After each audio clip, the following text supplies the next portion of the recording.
now. Obviously, we couldn't do anything. We're tied up, and I'm obviously not going to be making any moves. And I'm just kind of trying to collect my thoughts. What are we going to do? How am I going to get out of this? You know, figuring out what options we had. And I saw just the kind of a flash out of the corner of my eye. He pulls the knife, and the next thing I know is I feel it in my back. He stabbed me, I think, 6 times, and they were in fairly quick succession. The difference, of course, was Cecilia. If she saw what was happening, she saw what was happening then, and I'm sure she must have known what was going to happen to her. So she's saying, stop, stop. She's trying to roll away. She's petrified, obviously. I mean, she was scared to begin with, and then when she saw this, she knew that what was going to happen. When he goes to stab her, she's moving. I mean, I'm basically a stationary person. He has a place to stab, and he's doing it. With her, she's rolling away, and you know, to be perfectly frank, if what they've captured on the film that you see when Cecilia is being stabbed, that's and I never had anything to do with the scene, but that's the flash I saw happening, and I had to look away. And about the time you would look away, that's when that piece ends in the film. It's an eerie reproduction of what happened in my vision. I couldn't have scripted it better, because it was, you know, that was happening, and I remember saying, she's gonna die. And I put my head back. I just could not look any further. Now, when I put my head back, it flashed upon me that if I'm moving around, he's gonna come back and finish me off. So I froze, quit breathing. I swear I could have stopped breathing for 10 minutes. But pretty soon she lost consciousness, or he felt he'd done an adequate job to kill her. And I sensed that he was standing there looking, and then he just walked off.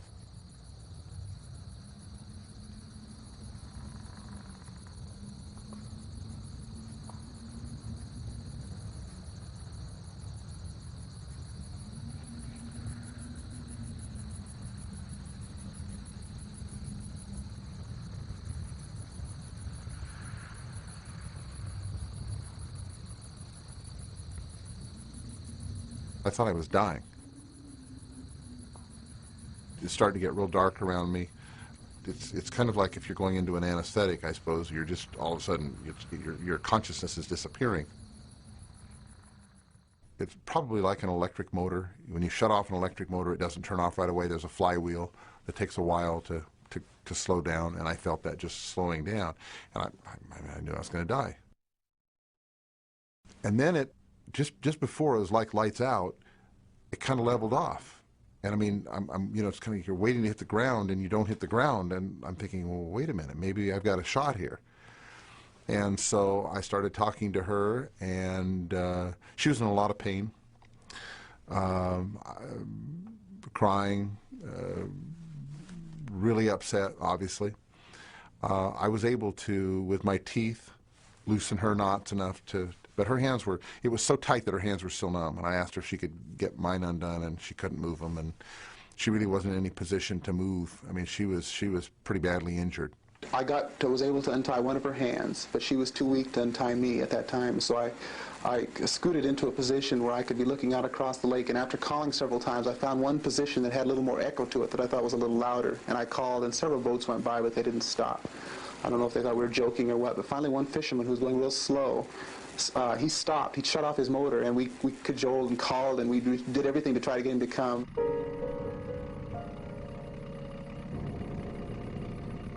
If I recall correctly, there was an island about maybe 50 yards off the edge, probably not even that. The island was fairly close, and the little boat went in between.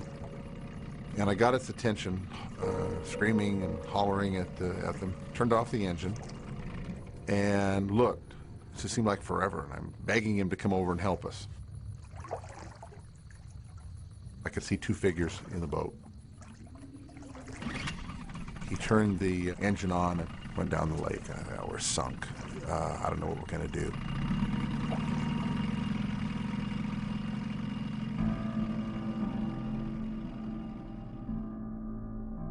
And about that time, I felt hands at my back. And she'd gotten enough strength and enough energy in her hands that she was able to get one knot loose enough that I was able to, then with my own hands and working it, be able to get my hands free. I untied her legs and my legs and feet, started getting some circulation back in it. And after a little bit, I thought, the only way around this, I'm gonna have to make it back up to the road. So I got up and I made it about 5 feet, and the sparkles and the darkness came back, and I had to drop down immediately to keep from passing out. I'd lost too much blood. I had no energy to move. So I waited a minute, got some more strength, and I thought, okay, I'm gonna have to do this a little slower. And I made it another 5 feet and dropped down myself. So I just started taking 5, 10 feet intervals, and I found that if I wasn't really trying to walk fast, if I would bend over and hold my hands around my chest and kind of walk bent over and walk slower, I could make more distance between having to stop and rest. I made it about halfway to the road. There was a little kind of a utility dirt trail, road, what have you, that the Forest Service must have used for their patrols. And I saw some lights coming, and so I stopped in the road and kind of on my hands and knees, I was waving at them. The vehicle stopped, and I saw somebody get out of the truck that was wearing a heavy jacket and a flashlight, and I couldn't see the face, and I thought, oh no, he's come back. Well, then he turned slightly when he came around as far as the lights, and I could see that he had some type of an official emblem on the side, and he'd come to help us. Apparently the fishermen, knowing that there was a ranger station up the way, had gone up and alerted them, and then they came to find us.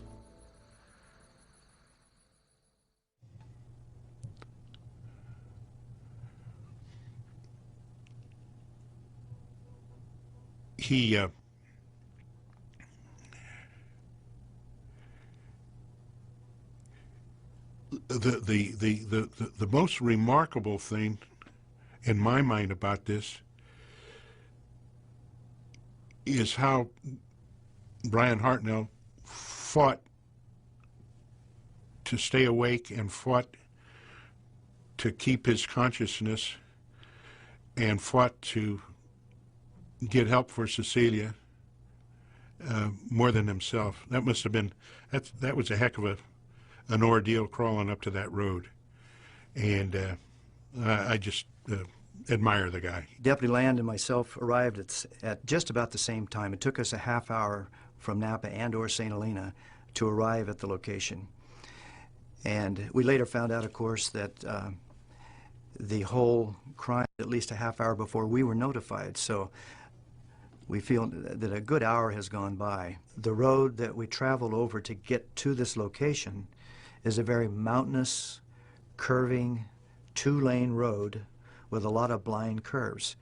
And so driving in an emergency, it was very difficult to get there any faster than we did. It took me 30 minutes from the intersection of Vichy and Monticello Road in Napa.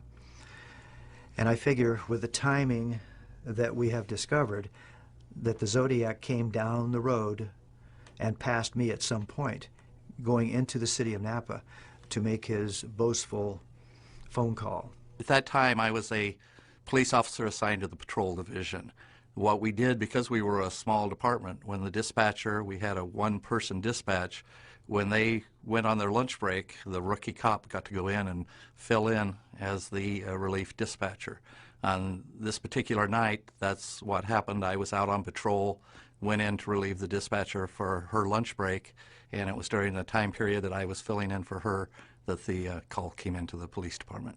Our switchboard was the old cord type that you plug in when a call comes in. The phone rang, and I recall saying, Officer Slate, Napa Police Department. There was a male voice on the other end of the phone, and he said, I want to report a murder. No, a double murder. They're 2 miles north of park headquarters, and they were in a white Volkswagen Carmen Ghia. My first thought was the ranger that had found these young people had stopped someone and said, I can't get out on my radio, would you get to a phone and call and let someone know that what's going on? So my impulse was to find out where he was so we could get someone to him to talk to. I asked, where are you now? At that point, he said very calmly, I'm the one that did it. He had a very a precise cadence to his voice. Not an accent, but slow and measured. All I want your money had a real distinctive tone about it, which I told the police then that if I ever heard it again, I would be able to recognize it. I haven't heard it again, but it's had a very unique sound. And all of a sudden, I heard a clatter. Didn't exactly understand what it was, and what he had done apparently is just drop the phone from his hand and let it dangle. We learned later that it was a phone booth. As I sat there with the open phone, I could hear voices in the background and traffic. So at that point, I called the sheriff's office on another line, kept the one line open, told the sheriff's office what had happened, called the operator, asked if we could trace where this phone call had come from. I believe it was about 8:30 in the evening when I was at the Queen of the Valley Hospital, or maybe right after I'd left there, that the police department had called the sheriff's office and said that they'd received a phone call from an unknown individual. The sheriff's office had broadcast, I possibly had broadcast, I'm not absolutely positive, that this person had left the phone off the hook. As it turned out, one of the local reporters for the newspaper had heard this broadcast on his scanner, and so he started driving around the city of Napa to see if he could find a phone, and he was the one that actually saw the phone. He then was yelling, "Can you hear me? Can you hear me?" And I could hear the voice, and that's how we located the phone. The operator had not gotten back to us with the location of that phone at that time. Of course, I immediately called for an ID man to go to the phone booth and preserve whatever evidence was possible. And he spent quite a few hours there and recovered literally dozens and dozens of fingerprints that have not been identified to this day. Some of them were so fresh that he had to artificially dry them so that he could lift the print because it was too moist. When we arrived at the scene, Cecilia Shepard was in a fetal position on the ground at the base of an oak tree. She was laying on a blanket and had been wrapped in a blanket. I immediately went to her to see if I could administer first aid or do something to help her. She was crying, and she told me she was so cold that she was having a hard time talking. So I asked Ranger White to please go to the patrol car, get my uniform jacket, and bring it down, which he did. And while we were putting the jacket onto her, I could see multiple areas on her clothing, front and back, where she had been stabbed. The blood was showing through the clothing. She said, "Brian and I, we're here on the blanket. We're down by the water, and we're just enjoying the afternoon. We're having a nice time talking." And I saw this guy. He was coming down the hillside, and he seemed to stop and watch us. He's looking at us. And I said, "Well, what distance? How far away was he?" And she pointed to an area, and I said, "That's about, looks like 200 to 300 yards away." She said, "That's where I first saw him." And then as we continued enjoying the afternoon and watching the water and reading, I would glance and I noticed he'd get closer, and he was closer. And then pretty soon, he was within 75 to 100 feet away. And I told Brian, I said, "That guy has come down here." And then she looked again, and she said, "He was gone." And I said, "Well, where did he go?" She said, "He stepped behind a tree. And when the tree was 50 to 75 feet away, and when he stepped out, he was pulling a hood over his head." And I said, "A hood?" She said, "Yes." And that was the first that we had known that we had something more than the usual crime that had been committed. One thing that's baffling is if you're going to kill somebody, you normally don't wear a mask because you got it in your own mind you're going to kill them, so why do you have to hide your identity? So that's always been a puzzling matter in this case. Why did the Zodiac go through such a effort to make this mask to horrify people if he knew he was going to kill them? And I asked her if she saw him clearly before he put the hood on, and she said, "Yes, I did." And I said, "Well, what did he look like?" And she said, "Well, he had," I said, "What color was his hair?" She said, "Well, it was brown." And "What race was he?" "He was white." And I said, "Well, how about his eyes? Could you see the color of his eyes?" And she said, "No, he had dark glasses on underneath the hood."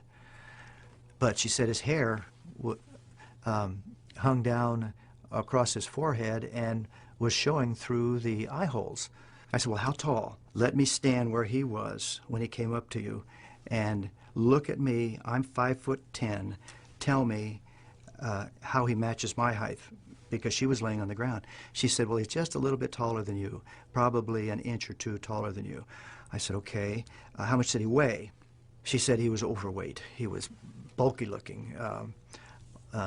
His clothing was all dark pants, dark shirt, dark jacket, and the jacket was bulky. And I said, well, I'm 170. Look at me and judge by my weight and see what you can tell. She said, well, he'd have to be at least 20 or 30 pounds heavier. The information that I'm relaying to you now is information that I got directly from Cecilia Shepard. It is accurate for what she told me because I kept notes, and I immediately did a report the following morning so that nothing would be lost. And if things have changed in the course of the investigation, I can't comment on it because I can only report what she told me, and that is what I've just relayed. Why doesn't anybody know that she saw his face? Why is that unknown? I didn't report it. Why didn't you report it? You know, at the time, I didn't think it was important. It wasn't until Monday around noon, I believe, that I was notified that Cecilia Shepard had died of her wounds. And then, of course, it was no longer a felonious assault. It became a homicide. This whole thing took place in about a 20-minute time period. From the time I arrived until the ambulance arrived, it's about 20 minutes. And this is the time that I get all this information. So your assignment was to go to the hospital? Go to the hospital and try to get statements from the victims. I talked to the doctor, and he told me there's no way that I could talk to the female victim, Cecilia Shepard. They brought the two victims in on gurneys and tried to interview them to get some idea of what had taken place, but the girl was already in a coma. We were unable to talk to Cecilia Shepard, the female victim. But Brian Hartnell was in quite a bit of agony, and he was answering questions in short bursts, so to speak. And then the doctor finally said, we have to take him into emergency, so you'll have to conclude this interview.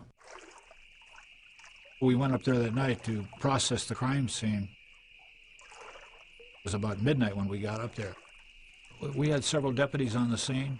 I interviewed the officers that was there. One was a park ranger by the name of Dennis Land, and the other one was a park ranger by the name of William White, Bill White, sergeant.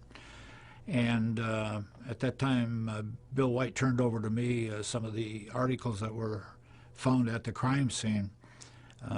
Didn't really make me too happy at the time because I couldn't actually go to the crime scene because someone, thinking they were doing the good thing and the right thing by protecting it, actually bundled up the blanket and the clothing and stuff that was there, and took it into his custody at Berryessa Lake Park headquarters. He thought at the time he was doing a very good thing, but at the same time it took us away from the opportunity to actually view the crime scene. So put it in a few simple words, there wasn't really a crime scene to view. After the ambulance took the victims to the hospital in Napa, and while waiting for detectives from the Sheriff's Department to arrive, Deputy Land talked to the witnesses that were there and obtained statements from them.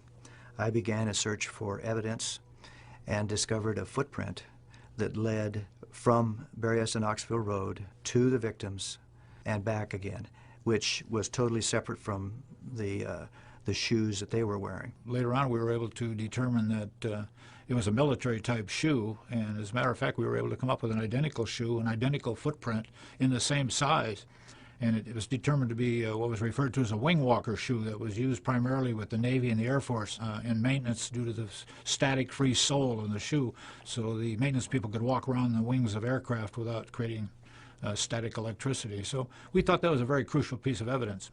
When I went to the roadway, I saw the white Karmann Ghia, and I saw tracks leading away from it, which we felt may have been tire tracks from the Zodiac's vehicle. The two front tires were different, which is unusual. Most people buy a set of tires, or at least in pairs, but we had two tires that were distinctively different on the front of this vehicle, which kind of led us to believe it was an older model car by someone that probably couldn't afford to keep up the maintenance on the vehicle. I looked at the Karmann Ghia, and on the passenger door, the circle with the vertical and horizontal line running through it was displayed on the door, and there were several dates, and then it ended with September 27th, 1969, 6:30 p.m. by knife, which was our crime. And so he had left his calling card is what he had done. I recognized the symbol on the door as being the same symbol she had described on the hood. Go again. Age before beauty, huh? First time I've seen it in 38 years. Critical piece of evidence. Don't open it up. You know, that's before the days of the what do you call the ones now that we have? You know, I'm talking about the little indelible markers. Sharpie. That's Sharpie. Yeah, that's pre-Sharpie days. This must be permanent. Is this permanent marker or is it? It's a pretty thin point. No. You can see a little OCD though with the circles being filled in on the time. Yeah. You know, if you're in a hurry, you wouldn't do that. It's true. Like I wouldn't put it on until the JO. You know, I wouldn't come back. But then to go ahead and take the time to put it on the time is a little. He was into time. You know, he's continually telling us how far something is, how long it's been. He's very specific. Except this right here is the only thing that really nails down, you know, with some degree of authenticity, we think, the connection between the pieces. I agree with you. Because there's what is there, 30 or so that people think, and you know, there's just no connection. You've basically got these four plus Stein. That's right. Then it stopped, which was kind of cool, actually. I was no fan of reading the paper for another one. You know, that's one of the questions always is, why did he stop? This has always been known as a city of mystery, and it seems now to have a new and real one on its hands. 5 murders, somebody who says he committed all and will commit yet more. The search goes on in San Francisco for the man known as the Zodiac Killer. The elements involved today... Zodiac, a symbol that now stands for terror in San Francisco. Today there was a possibly significant development in the terrifying case of a man who calls himself Zodiac. The psychotic killer has already murdered 5. 1 at a lover's lane near a lake just north of San Francisco. 3 others in nearby Vallejo. The latest, a taxi driver in San Francisco.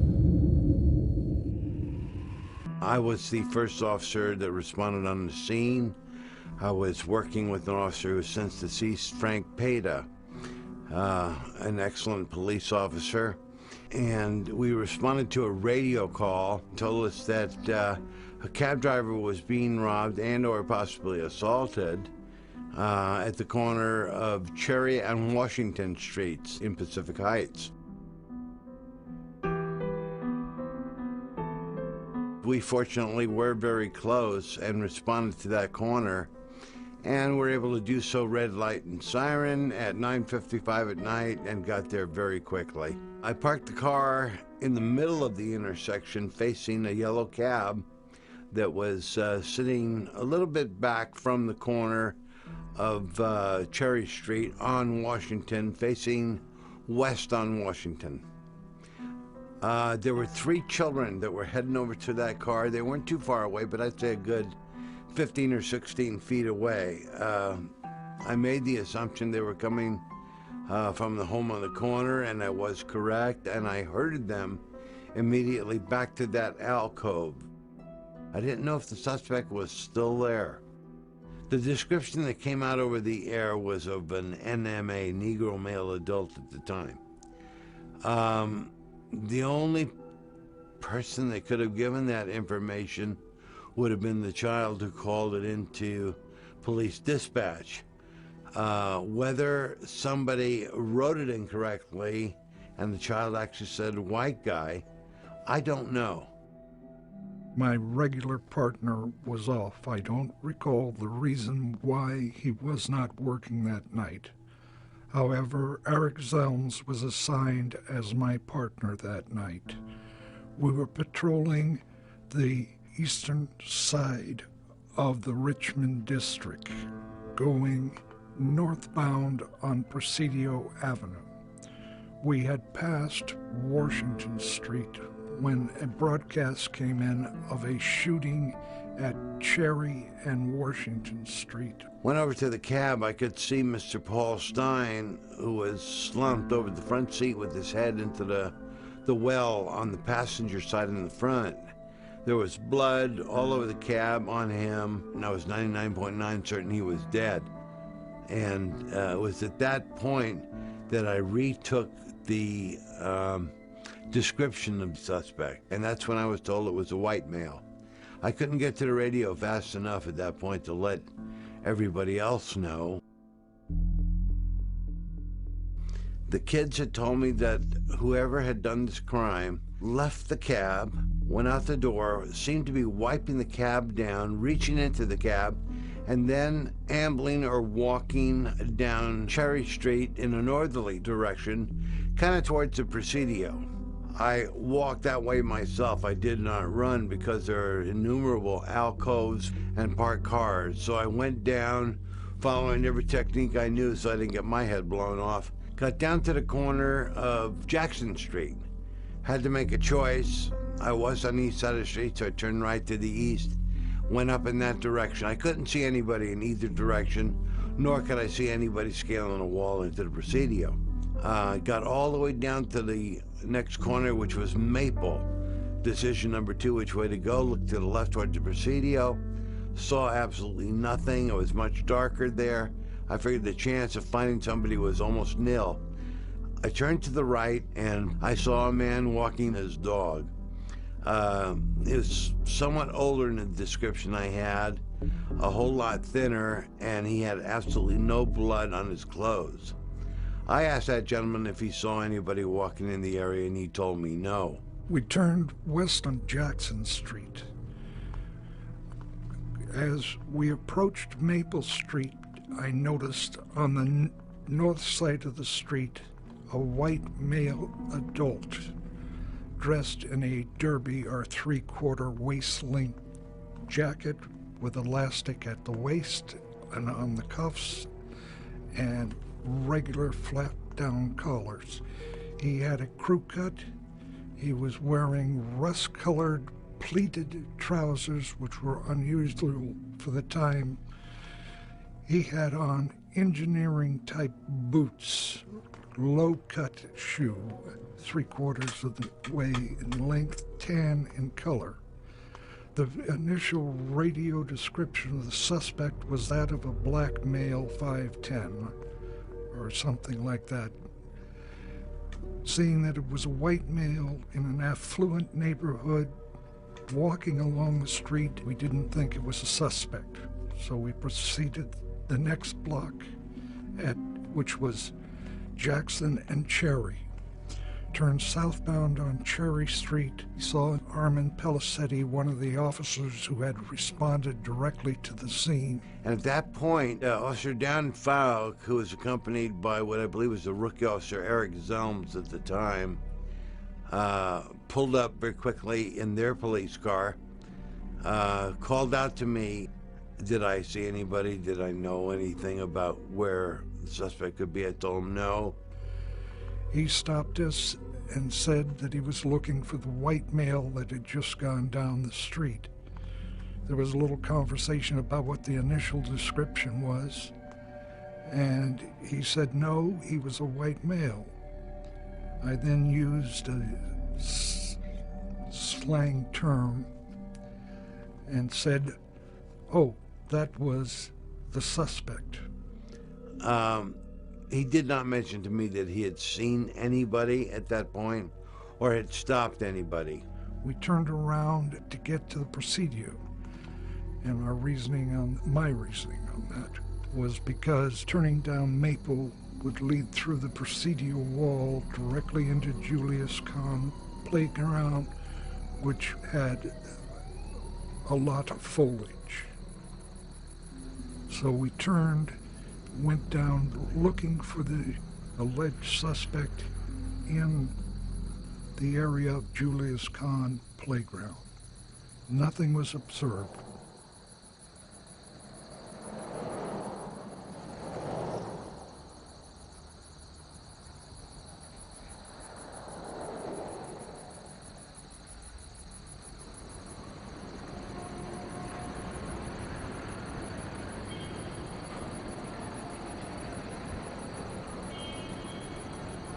I got back to the scene, and it was sometime shortly thereafter that the ambulance crew, the coroner, a fire truck, Inspector Walt Crackey of the homicide detail, and then about 3 or 4 minutes, 5 minutes thereafter, Inspector Dave Tosky and Bill Armstrong, two of the best, arrived at the scene.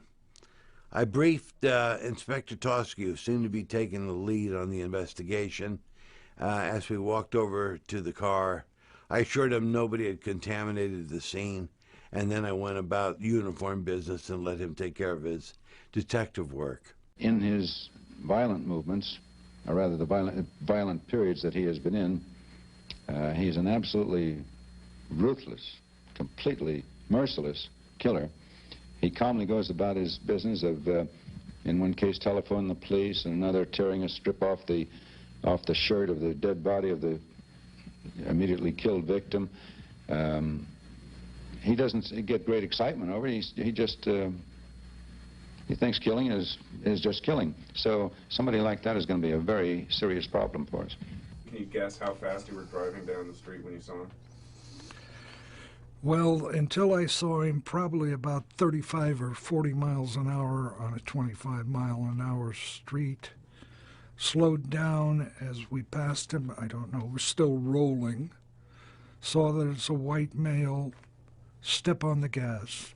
5, 10, 15 seconds tops from first spotting him till passing him. I spoke to Officer Falk later that evening, and was unaware that he had stopped anybody, black, white, or any other color. However, in subsequent conversations with him, he told me that he did stop somebody. We never stopped the man. We never talked to him. That is an emphatic statement by me. I wouldn't make the denial. He told me he saw a man walking by and that he asked him, "Did you see anybody go by?" The person said no. 1 month later, when the composite drawing came out at Richmond Station and was posted on the wall, he looked similar to the man that I had seen on October 11th.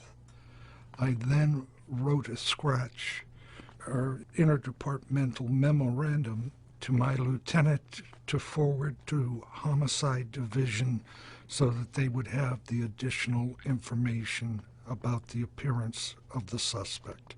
I believe that Falk would have been honest, but that scratch and what he told me do not coincide. It seemed Officer Falk, in that amount of time, felt that he had stopped the Zodiac. We did not stop the Zodiac.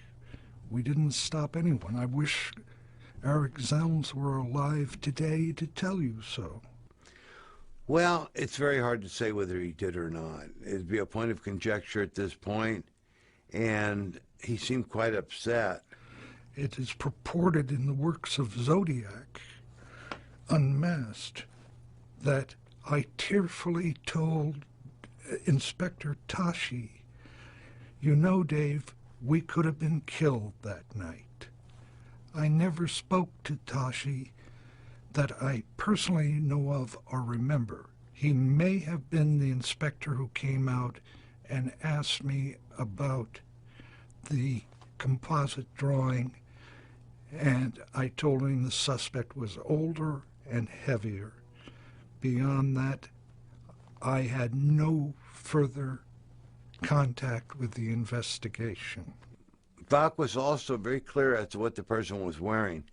Well, it just so happens that area is extremely well lit, and I cannot imagine his not seeing the shine of blood on the clothing if it had been Zodiac. I feel bad for him if he believes that was the Zodiac. I don't think it was. I would like to say the Zodiac made eye contact with us, but I can't picture it. I remember seeing his eyes. I couldn't tell you what color they were. It was dark enough that his eyes were concealed. But you could say he sort of looked down. Perhaps this lumbering gait stumbling along like a semi-limp might have come up in my mind because he was putting his head down when he spotted the police car and turned into the entranceway of a house. By entranceway, I mean stairs leading up that are concrete to a path that leads to a front door. Never saw him get to the top of the stairs. You want the address of that residence? Jackson Street. I never put it in the report, and I don't think that I've told anyone. Why didn't you put it in the report? I didn't think about it in the report because I assumed that he didn't live in the neighborhood, a upper middle class neighborhood. I don't know if he lived there or he didn't live there. Let the inspectors follow through. It didn't seem like an important piece of information, though, that a possible suspect had walked up to a house in the neighborhood? I thought that's what I wrote in the scratch all these years.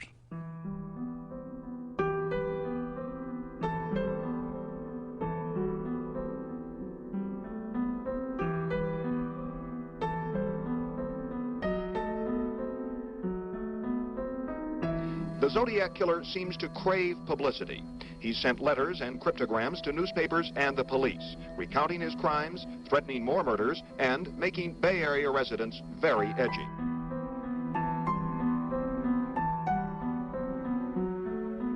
Nobody in San Francisco was aware of any Zodiac until the murderer wrote to the Chronicle and included that torn piece of shirt from Mr. Stein.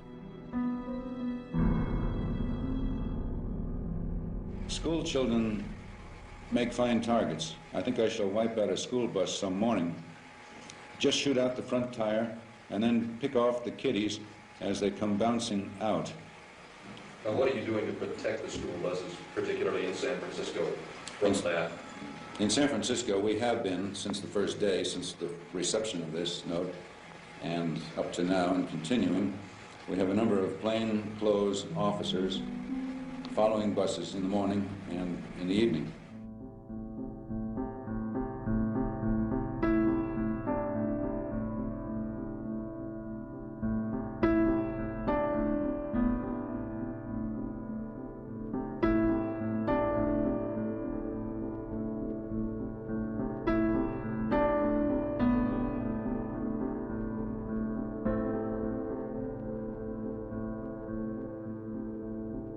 We have specifically requested that they alert their drivers to not stop under any condition if a shot is fired or if their bus is subjected to a flat tire by the sniper. Further, that they get the children down immediately and proceed with all speed out of the area. And to try and attract all the possible attention by blowing their horns, therefore get out of the situation. There's naturally talk. Everybody's, I guess, tense about it, but they all seem to be in good spirits and all seem to be going on with the job. I don't know of anybody that's quit. You're not afraid? No, I'm not. No, not too afraid. There was a real panic in a small community like Benicia. Benicia had a 10 o'clock curfew. Well, that was off after that. I shall wipe out a school bus some morning, shoot out the tires, and then pick off the kiddies as they come bounding out. That was the threat of the Zodiac killer. Now, every day, police cars follow the buses which would be likely targets. Officers armed with shotguns take the threat seriously. Well, I would say the paranoia in Benicia lasted a good 6 to 7 months.